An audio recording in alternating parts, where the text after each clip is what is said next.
Breaking news. This just in. Chicken Little says the sky is not falling.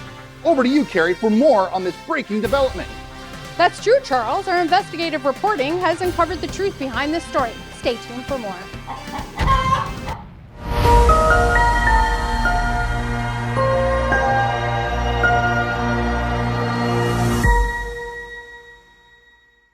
Hey, Carey, it's good to sit down with you again. I wanted to ask you a few questions on the record about what's going on right now. There's what I would say, a lot of information out there that is being thrown around by people that are not in the industry. And what I'd like to do is just get it right from, the quote unquote horse's mouth as to what's actually going on from your side of the table.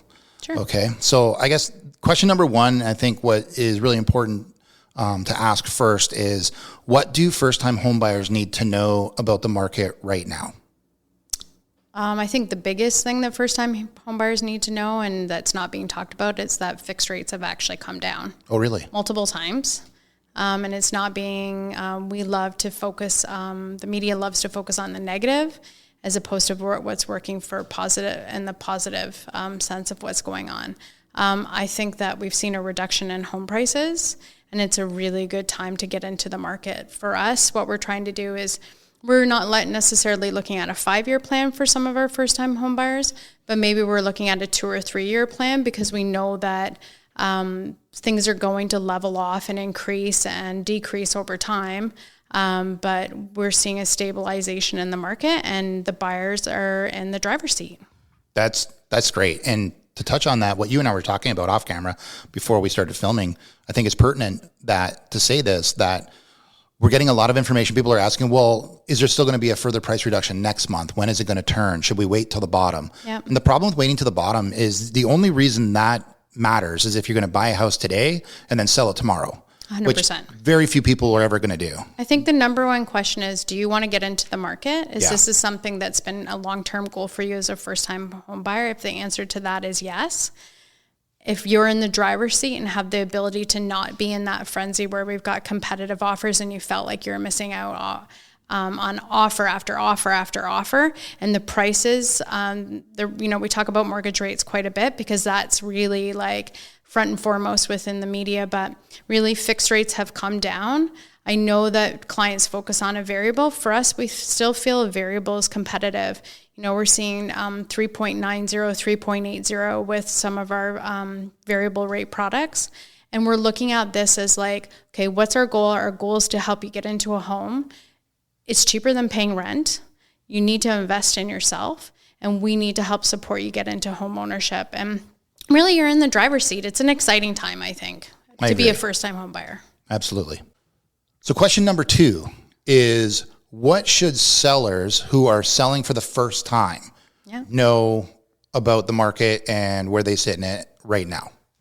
I think, again, it goes back to same thing with a first-time home buyer, right? Like, what is your long-term goal? Is your house not meeting your needs?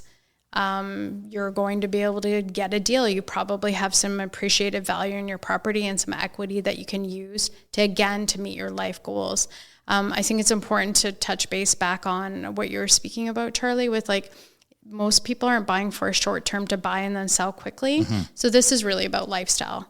The majority of people's mortgages are portable, so they can bring it to the next property. We can do a blended increase from one mortgage to the next one, so they're still getting a more competitive rate.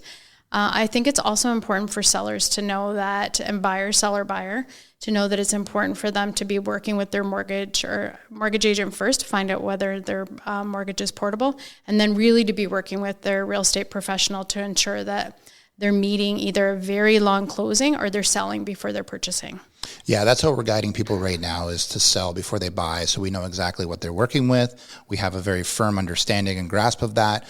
And right now, people that have been looking at doing this for a while, the last 2 years were different than it is right now. There's a lot of inventory out there right now. So we're not finding it as difficult right now to find people the house that they actually really, really want to buy. Yeah, they're in the driver's seat again, right? Exactly. So, absolutely. So then question number 3 is, what do first-time home buyers who are self-employed need to know about the market right now? First-time home buyers that are self-employed, it's an exciting time. So say you had 20% down. That's not every case with first-time home buyers, but self-employed people have diversified their business and done really well over the pandemic. for the most part, that we can use 6 months bank statements to help them qualify for a mortgage, and we can state an income. For first-time home buyers that have 10% down, we can also state an income because we recognize that self-employed people have income that they're writing a lot of things off, or maybe not everything is declared. There's some cash components to our businesses, but it helps them get into a home. So I had a first-time home buyer that we were able to state $180,000 for their income, and I can say that that's not what they claim on their tax return. Right. And that's to be expected. As a realtor, I have a lot of similar things. I claim a lot of stuff. I'm claiming this, right? It's a business expense, and it changes what the taxation system looks like for me, right? So it changes how things are viewed. So I get that. There's creative programs, and that's actually one of the areas that our team really excels at. Awesome.